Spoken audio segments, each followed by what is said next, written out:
Now that we have got a fair idea of how Spring works, let's go and look at some more aspects such as dependency injection, wiring, manual versus auto wiring, and few other aspects. For this, let's implement the JDBC product DO with the actual JDBC code, which means you have to connect to a database and get the data from database. If you already have other databases such as MySQL or Postgres, feel free to use the same thing. I want to use a database called H2 database, which is a free, it's completely written in Java and it has few advantages. And this is very lightweight. Also, it can be an in-memory database also, which means within the same JVM as your Java application, you can host a full-fledged RDBMS, typically used for testing purposes, but it also can be used as a standalone database. Now today at the time of recording, the version happens to be 14200. For some reason, this doesn't seem to work as a standalone server.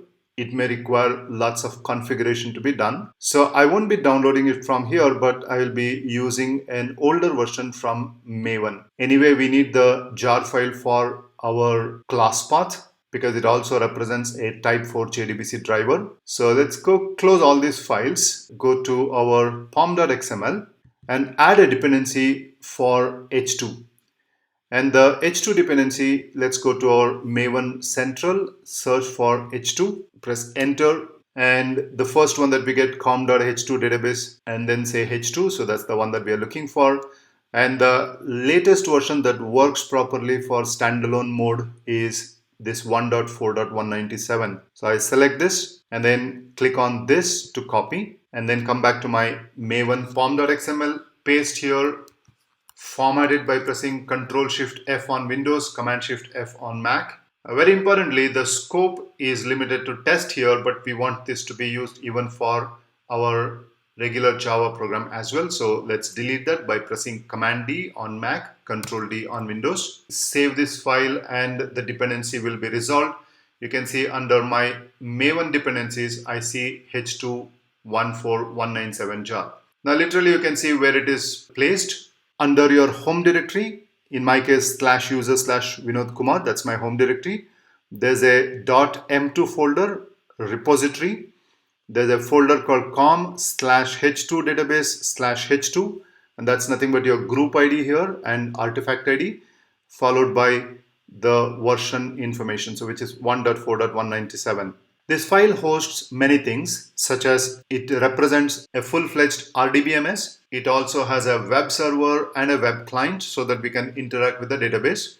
And it is also a type 4 JDBC driver, which means that we will refer to a driver class from within the same jar file itself. To start the H2 database server, all you do is you right-click on this file over here and then say copy qualified name. So it's actually going to copy this entire path. And then go to a terminal or command prompt and then simply type java-jar and paste this entire path. On Windows, you can locate this file and simply double click this jar file. That will also do. But this command anyway works. Let's press enter and you can see it actually starts a database server and comes up with this UI running at localhost 8082.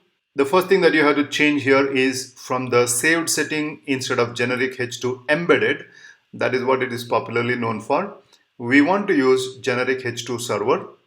So now it becomes a standalone server. I can access it from any application. The driver class remains same, org H2 driver. Let's keep an eye on this because we're going to use this later. The Jdbc URL has a protocol, Jdbc, that's the client protocol. H2:TCP is the server protocol.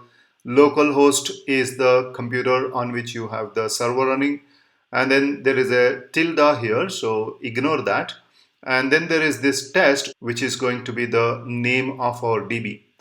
Now, since I want to create a new database for this particular training, I'm going to call this as Spring Training. If this database exists already, it's going to use that. If the database is not there, it's going to create a new one. And it will also create a credential for this username as SA, password is blank. So since we are creating a new database, we can give a different username and different password, but I will be leaving this as it is. You can check if connection is succeeded by testing it. and it says connection successful. You click on connect. Since we are creating for the first time, it connects and opens the database content. Right now we don't have anything over here, but we can create or import data such as tables and records. What it has done is it has created a new file with the name of the DB under your home directory. So if I go to my home directory here, you'll see that this is my home directory, Vinod Kumar. And you can see that it has created a file here called spring-training.mv.db. And this is the new database, and every content that you create here, that would be added to this particular file, which H2 is able to open when it is required and display the content over here.